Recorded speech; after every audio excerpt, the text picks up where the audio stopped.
नमस्कार, one India Hindi में आपका स्वागत है।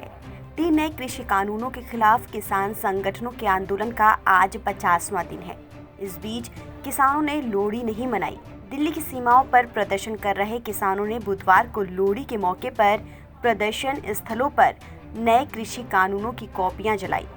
वसंत की शुरुआत में पंजाब, हरियाणा समेत उत्तर भारत के कई राज्यों में लोहड़ी का त्योहार मनाया जाता है, लेकिन इस बार पंजाब, हरियाणा के कई हिस्सों में लोहड़ी नहीं मनाई गई। 15 जनवरी को किसान संगठनों और केंद्र सरकार के बीच 9वें दौर की बातचीत प्रस्तावित है।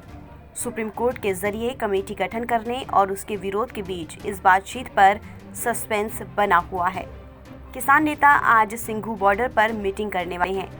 इसमें किसान आंदोलन को तेज करने को लेकर रणनीति बनाने वाले हैं। इसके साथ ही गणतंत्र दिवस पर दिल्ली में ट्रैक्टर परेड को लेकर भी सरगर्मियां तेज हो गई हैं। इस बीच किसानों ने लोहड़ी नहीं मनाई। दिल्ली हरियाणा सीमा पर कतार में लकड़ियां इकट्ठा कर जलाई गईं और उसके चारों तरफ घूमते हुए किसानों ने नए कृषि कानूनों की कॉपियां जलाई। इस दौरान प्रदर्शनकारी किसानों ने नारे लगाए, गीत गाए और अपने आंदोलन की जीत की प्रार्थना की।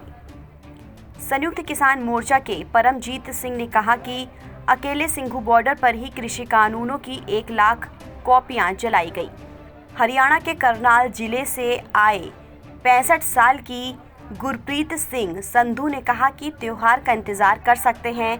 केंद्र की ओर से जिस दिन इन काले कानूनों को वापस लेने की हमारी मांग को मान लिया जाएगा, हम उसी दिन सभी त्योहार को मनाएंगे। 15 जनवरी को केंद्र सरकार के प्रतिनिधियों और किसान संगठनों के प्रतिनिधियों के बीच होने वाली बैठक पर फिलहाल असमंजस की स्थिति बनी हुई है। सुप्रीम कोर्ट के आदेश के बाद सरकार में इस बात पर मंथन चल रहा है कि प्रस्तावित बैठक करवाई जाए या नहीं। किसान आंदोलन खत्म कराने के लिए 8 जनवरी को सरकार और किसानों के बीच 8वें दौर की मीटिंग में ये तय हुआ था कि अगली दौर की बातचीत 15 जनवरी को होगी, लेकिन इस बीच सुप्रीम कोर्ट ने मामले में कमेटी बनाने का आदेश देकर सरकार के लिए असमंजस की स्थिति पैदा कर दी है। 9वें दौर की बातचीत से पहले सरकार कानूनी राय ले रही है। बुधवार को केंद्र सरकार के अफसरों और वरिष्ठ वकीलों के बीच इस पर चर्चा हुई है। वकीलों की सलाह और सभी कानूनी पहलुओं पर विचार के बाद ही सरकार अब मामले में आखिरी फैसला लेगी। आपको बता दें कि सुप्रीम कोर्ट ने मंगलवार को तीनों कानूनों के इम्प्लीमेंटेशन पर अगले आदेश तक रोक लगा दी थी और तनाव खत्म करने के लिए 4 सदस्यों की एक समिति गठित की थी।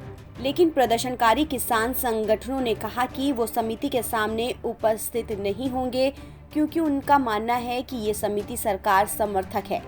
हालांकि किसान संगठनों ने 15 जनवरी को होने वाली 9वें दौर की बैठक में शामिल होने की इच्छा जताई है, लेकिन उन्होंने जोर देते हुए कहा कि वो इन कानूनों को पूरी तरह से रद्द किए जाने से कुछ भी कम मंजूर नहीं करेंगे। फिलहाल इस खबर में इतना ही। देश और दुनिया की तमाम खबरों के लिए आप बने रहिए वन इंडिया हिंदी के साथ।